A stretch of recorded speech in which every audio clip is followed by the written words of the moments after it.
कळवा परिसरातील दिवंगत समाजसेवक लोकनायक कार्यसम्राट स्वर्गीय मुकुंद केणी यांच्या 4थ्या पुण्यस्मरणानिमित्त सालाबाद प्रमाणे प्रभागातील ज्येष्ठ नागरिकांना मोफत छत्र्या वाटप कार्यक्रम दिनांक 10/6/2024 रोजी राष्ट्रवादी जनसंपर्क कार्यालय उदाजीनगर येथे संपन्न झाला।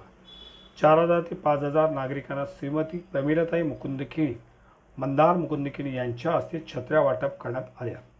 या प्रसंगी प्रमिलाताई म्हणाल्या की गेले 15 वर्ष सातत्याने स्वर्गीय मुकुंद केणी यांनी प्रभागातील ज्येष्ठ नागरिकांना छत्र्या वाटप संकल्पना राबवली असून त्यांच्या पश्चात मंदार केणी व मयूर केणी हे सामाजिक काम करत आहेत।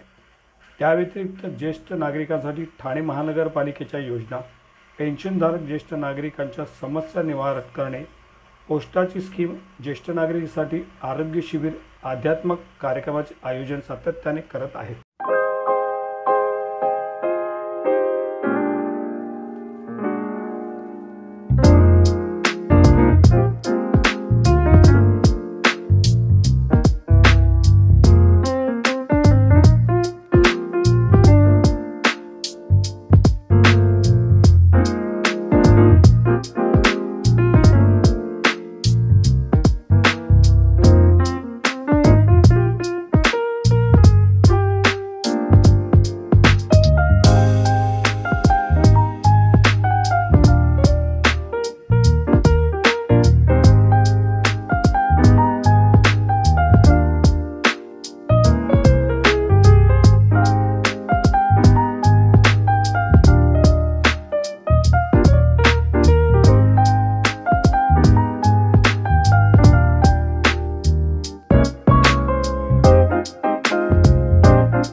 यस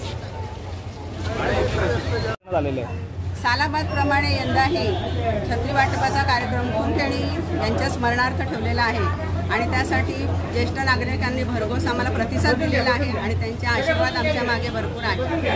खरं म्हणजे माननीय आव्हाड साहेब आणि माननीय नुताताई यांच्या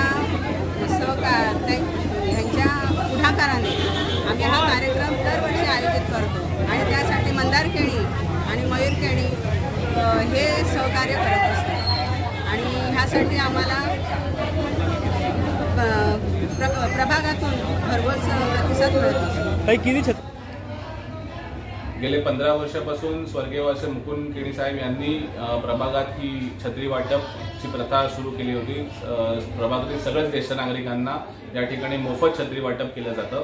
पावसाळ्याच्या काही 10 दिवस आधीपासून छत्री वाटपांचा कार्यक्रम हा सुरू होतो। गेले 4 वर्ष त्यांच्या स्मृती दिनानिमित्त मी आणि प्रमिलाताई केणी यांच्या वतीने प्रभागातील सगळे ज्येष्ठ नागरिकांना जवळजवळ 4 ते 5000 छत्री या ठिकाणी मोफत वाटप केलं जातात आणि मला वाटतं हा एक सामाजिक कार्य आहे आणि ज्येष्ठ नागरिक यांची आतुरतेने वाट बघत असतात, कारण बरेच ठिकाणी ज्येष्ठ नागरिकांना पेन्शन्स बंद असतात किंवा इन्कम सोर्स बंद असतात, त्यामुळे एक 150-200 रुपयाची छत्री घेणं सुद्धा त्यांना बरंच महागात पडत असतं। त्यामुळे ही एक संकल्पना स्वर्गीय मुकुंद केणी साहेब यांच्या वतीने ज्येष्ठ नागरिकांसाठी सुरू करण्यात आली आणि ती आम्ही कायम अजून ती परंपरा सुरू ठेवलेली आहे। मला वाटतं ज्या पेन्शनच्या योजना असतील किंवा पोस्टाच्या काही स्कीम्स असतील किंवा ज्येष्ठ नागरिकांच्या संबंधात बरेच महापालिका देखील काही स्कीम्स राबवते त्या असतील किंवा मेडिक्लेम सारख्या काही फॅसिलिटीज असतील किंवा आरोग्य शिबिर असतील, अशा विविध कार्यक्रम ज्येष्ठ नागरिकांसाठी प्रभागात आयोजित केले जातात। तसंच योगा क्लासेस, झुंबा क्लासेस हे सुद्धा ज्येष्ठ नागरिकांसाठी या ठिकाणी केले जातात।